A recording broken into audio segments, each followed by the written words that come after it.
అందరికీ నమస్కారం.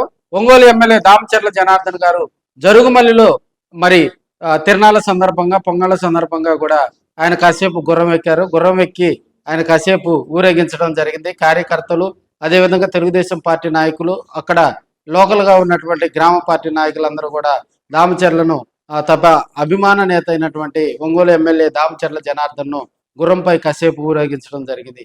అదేవిధంగా నిన్న ఒంగోలు వచ్చినటువంటి బాలినేని శ్రీనివాసరెడ్డి ఒక శుభకార్యానికి రావడం జరిగింది.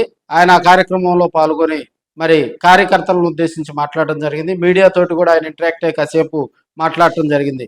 తన మనుషులను కాపాడుకునేందుకు, తన కార్యకర్తలను కాపాడుకునేందుకు 24 గంటలు ఒంగోలులో అందుబాటులో ఉంటానని బాలినేని శ్రీనివాసరెడ్డి తెలపడం జరిగింది. అదేవిధంగా ఆయనకు అక్కడ జనసేన పార్టీలో ఉన్నటువంటి నాయకులు, కార్యకర్తలు, అదేవిధంగా ఇటీవల జనసేన పార్టీలో చేరినటువంటి కొంతమంది కార్పొరేటర్లందరూ ఘన స్వాగతం పలకటం జరిగింది. అదేవిధంగా 24 గంటలకు కార్యకర్తలకు అందుబాటులో ఉంటానన్నటువంటి బాలినేని శ్రీనివాసరెడ్డి అదే రోజు సాయంత్రం ఒంగోలు విడిచి వెళ్లడంతో అక్కడ ఉన్నటువంటి మరి ఒంగోలులో కూడా బాలినేని శ్రీనివాసరెడ్డి వ్యవహారం కొంత గాసిప్స్ గా మారిందని కూడా తెలియజేసుకోవచ్చు. 2024 ఎన్నికల్లో అటు బాలినేని శ్రీనివాసరెడ్డి, ఇటు దామచర్ల జనార్దన్ తెలుగుదేశం పార్టీ నుంచి దామచర్ల, మరి వైసీపీ నుంచి బాలినేని శ్రీనివాసరెడ్డి ఇద్దరు బరిలో నుంచోవడం జరిగింది.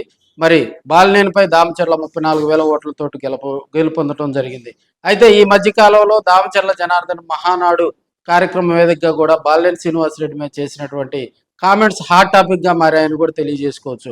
అయితే అక్కడి నుంచి జరిగిన పరిస్థితుల దృష్ట్యా బాలినేని శ్రీనివాసరెడ్డి ఒంగోలులో ఎంట్రీ అవడంతో కాసేపు అక్కడ కొంత సందడి వాతావరణం బాలినేని నివాసం వద్ద నెలకొందని కూడా తెలియజేసుకోవచ్చు. అదేవిధంగా బాలినేని శ్రీనివాసరెడ్డి ఒంగోలులో మరి తన మనుషులకు అందుబాటులో, కార్యకర్తలకు అందుబాటులో ఉంటానని తెలపడంతో మరి జనసేన పార్టీలో ఉన్నటువంటి కొంతమంది నాయకులందరూ కూడా ఫుల్ జోష్లోకి వచ్చారని చెప్పుకోవచ్చు.